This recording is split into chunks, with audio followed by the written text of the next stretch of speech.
Today on Let Them Talk TV, some useful pronunciation tips for when you should trust your ears and not your eyes.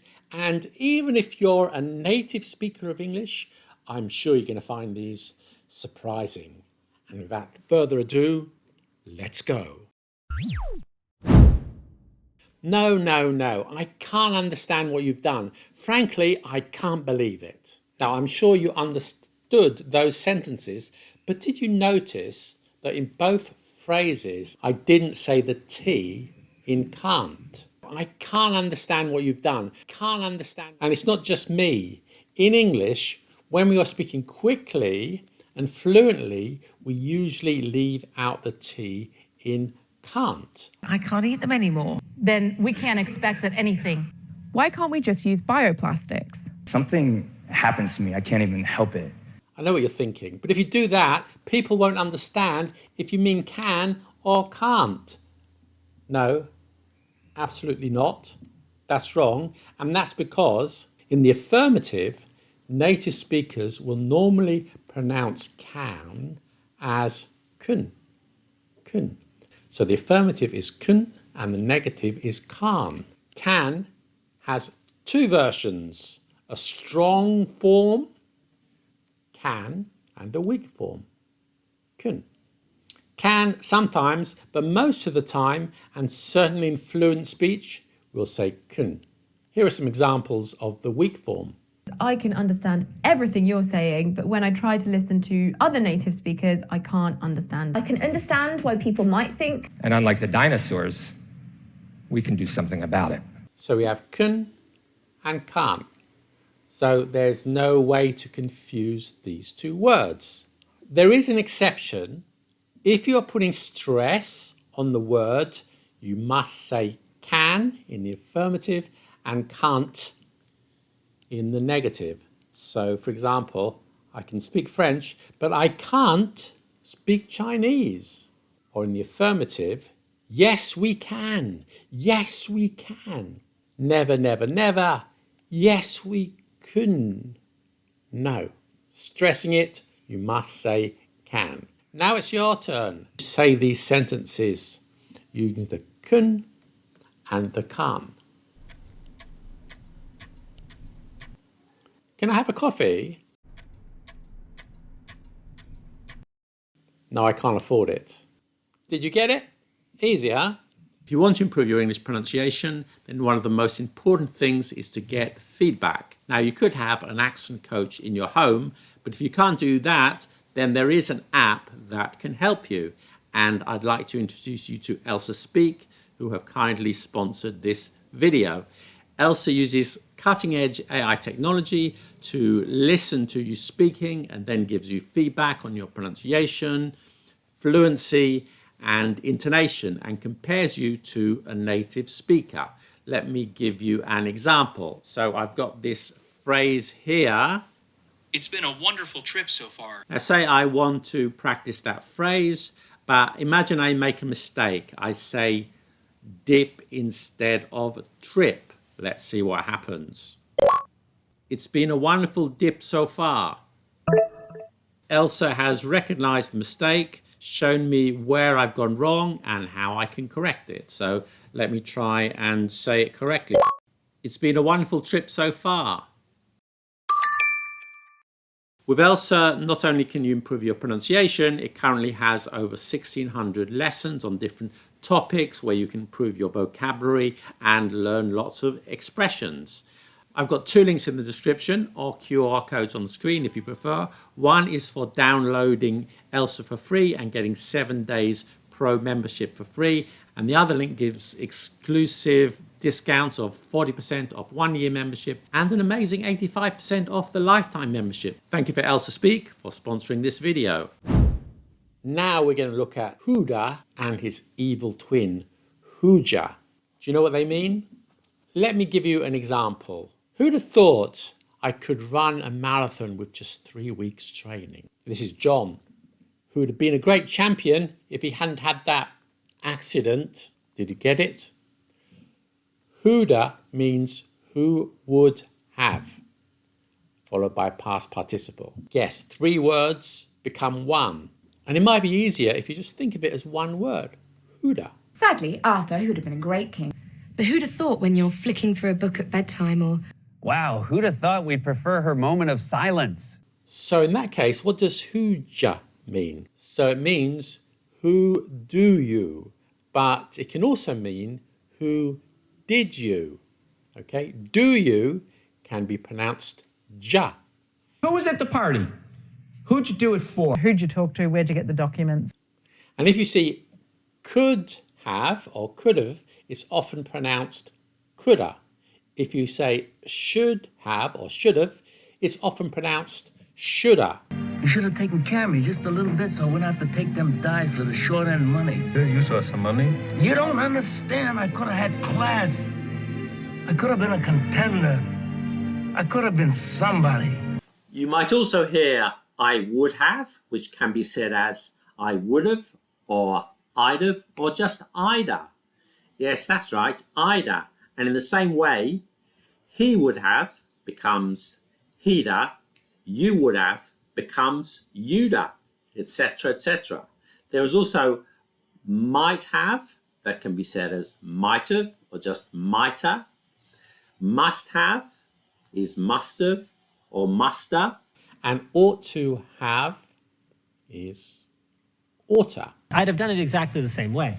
Just like it might have been hard in 1993. Beanstalk, I ought to fire you! Me? And remember, and this is an important point because I've been asked this many times by my students, these are not slang or incorrect forms of English. They are perfectly correct when we are speaking quickly, when we are speaking fluently. However, never write them down. They are only spoken forms. Also, don't feel obliged to use these forms. It's perfectly correct to say who would have or who would have, and many speakers do this, but it's important to recognize them for your understanding. Next, we're going to look at schwa deletion. Yeah, sounds complicated, but I promise you it's not. So what am I saying here? Write it down as you hear it. General interest, general interest. In English, we sometimes drop a schwa sound, that is the in order to speak more easily and efficiently. The schwa can only be dropped on unstressed syllables. The rules for schwa deletion are immensely complex and they may differ from speaker to speaker, from region to region, from time to time. But here are a few words where this very often occurs. General, interest, temperature, comfortable, vegetable, different, memory, dangerous, chocolate, happening. I think I say happening, but many people say happening. Family. Again, I say family, but you'll often hear family. National. Okay, what am I saying here? Write it down, sound for sound.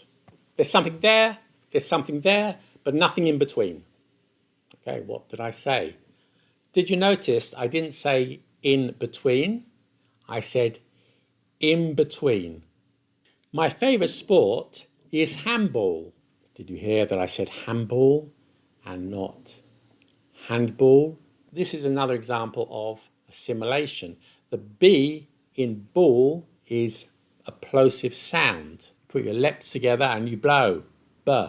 And the M also comes from the lips here. So it's easy to move from the M to the B. B, B, handball, in between. But whereas the N followed by a D, followed by a B, is a more complicated maneuver. So when we're speaking quickly, we tend to simplify the word. So handbag becomes handbag, handbag. Or a great pair of shoes, or especially a handbag. Assimilation allows us to pronounce words and phrases quickly and fluently. That's why we do it. Once again, I'm not going to explain all the rules of assimilation here. We'll do that some other time. Instead, let's look at a few more examples. And when you're listening to English, see if you can find more examples. And of course, feel free to put them in the comments. So input becomes input. Grandpa becomes grandpa. Symphony becomes symphony. Emphasis becomes emphasis. In conflict with our times and their emphasis on constant ambition and striving. Have to becomes have to because the th followed by t is easier than the the followed by a t. You have to come to a decision. You actually have to make a choice. Finally today, let's look at elision. We've already looked at elision in the assimilation section. In handbag, the D is often left out or elided. Schwa deletion is also a form of elision, but there is more. When you have a cluster of consonants together, you might leave one out, or perhaps more. For example, text message becomes text message. Handkerchief becomes handkerchief. Cupboard, who says cupboard? Nobody says cupboard. It becomes cupboard. Cupboard. When D follows T, it's often elided. With sit down, for example, you might hear sit down. I'm trying to see the screen, sit down. After but, if a D follows but, it's often elided. It was difficult, but did you understand? Okay. Here, it's important to note that elision is not the same as the glottal stop. So here, because the D follows the T, I just remove the T entirely. I don't put a glottal stop. Okay, a few more examples. Last night becomes last night. Cold drink becomes cold drink. Best friend becomes best friend. It's about a man who has recently lost his best friend. Clothes becomes clothes. That's difficult. Clothes. Okay. Very often I hear my students say clothes.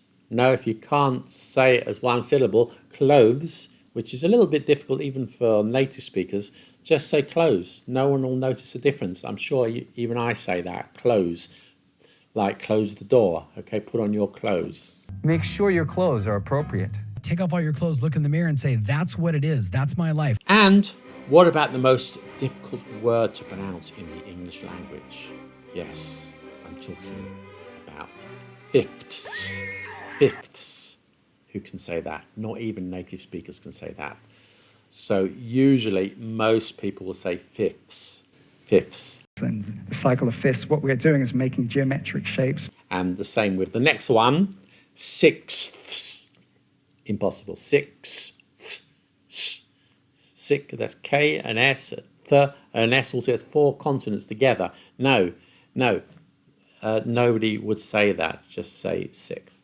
Okay. And sometimes we drop a consonant so often that in the end we change the spelling. This happened with ice cream, which used to be spelt iced cream. And when you think about it, ice cream doesn't make sense. It's cream that has been iced, so iced cream. And yet we still say iced coffee, don't we? Not iced coffee. And is it iced tea or iced tea? Let me know in the comments. Now you try. Last night I had a cold drink with my best friend. Or last night I had a cold drink with my best friend. Much easier to say, isn't it? So there's a good reason to have this elision. Now, over to you. What other examples can you think of when what's written is not the same as what's spoken? That's all for now. See you soon. Bye.